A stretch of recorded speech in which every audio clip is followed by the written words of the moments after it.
want to break down how we turn any room into a studio to capture cinematic B-roll and why clients love it. So we're in the middle of a project with a client, and both us and the client agree that the edit could do with a bit more B-roll to keep things engaging and exciting. So we normally have a trick where we can capture B-roll in any room using a few camera settings and lighting. So we proposed to the client that if they could drop off the product to us, we can create more B-roll in our office without any cost of hiring studios, etc. And the client agreed and loved the idea. The project we're working on is for an electric motor manufacturer. This is the type of motor that's going to be going into new electric Mercedes and Ferraris and Lamborghinis and a lot of other cars that us filmmakers can't afford. And before you go thinking, I don't have an office, this can work in any type of space. Bedrooms, garages, living rooms. All you need is a camera, lens, some sort of lighting and a way to cut off daylight from entering the room. So me and Will, who's behind the camera, are going to break down each step of how we do this trick, and we'll go from the office looking messy and unclean all the way to the finished cinematic looking product and show you what that looks like. Step one, what we want to do is we want to remove any daylight what's entering the room. So we've got a window over there we're going to have to block out, and we've got house lights on what are built in the office, and we're going to kill them, turn them off.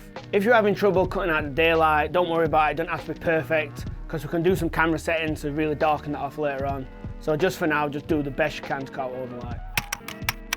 These are the lights that we're using an aperture mini tube and then also an Amron F22. We've also got some bounce which we got from a craft store nearby. The best thing to do is make your light directional. So we've got the grid on the Amron, so try and get your light as close as possible, because the closer it is to the object that you're filming, the more intensity it gives, which means then you can lower your camera settings, which will then darken off, you know, what's around the object that you're filming. Something that's going to be in shot is the surface that the object is standing on.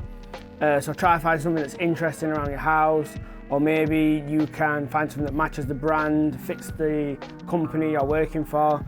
What we tend to do is, again, we go to a local craft store and we'll buy cards in different colours, styles, patterns, just to kind of lay behind the object underneath it. You throw these out of focus so you can't really tell what they are, but they just add an extra layer in selling that you're in some kind of studio or something. So as you can see, this office isn't clean, it's messy, but the whole point in this is to show you that you can shoot in places like this. So we're shooting on our Blackmagic Ursa G2. We've got a nice tight lens, a 50 to 125mm DZO film lens. Camera settings, you want to use your ND. If you've not got an ND, you want to use your f-stop. And this is basically just to darken off the image and what's around the object that you're filming. Now with the ISO, the native on this camera is 800. I think we're going to lower ours probably to about 200-300. Reason being is because we want to try and make the shadows a lot more crunchier and try and clean up the shadows and basically make it so you can't see what's around the object. So this is the finished setup. We've got the blackboard just over at the back there. We're booming over the F22, just add backlight. We've got another board doing some fill just from the far side.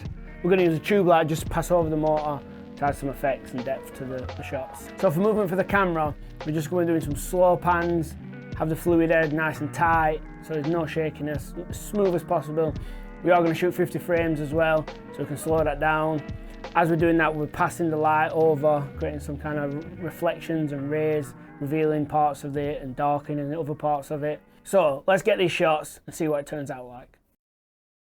This is an axial flux motor, a YASA axial flux motor, an ultra-high performance electric vehicle motor, capable of taking you further and faster due to its unmatched weight, size and power density compared to current electric cars on the road.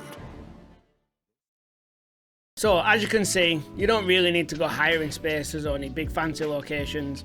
You don't even need fancy equipment. You can really pull this off on cheap, basic household lights, etc. This was the first time we've used a real paying job to mix in with one of our YouTube videos, so let me know if you guys like this idea. We can do more of this sort of stuff. I guess the reason clients love this so much is because we are problem solving in cheap ways without costing loads more money.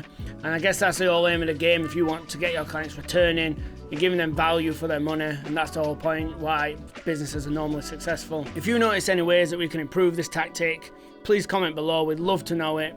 And also if you want to know what filter we use today to make these shots even better, click here.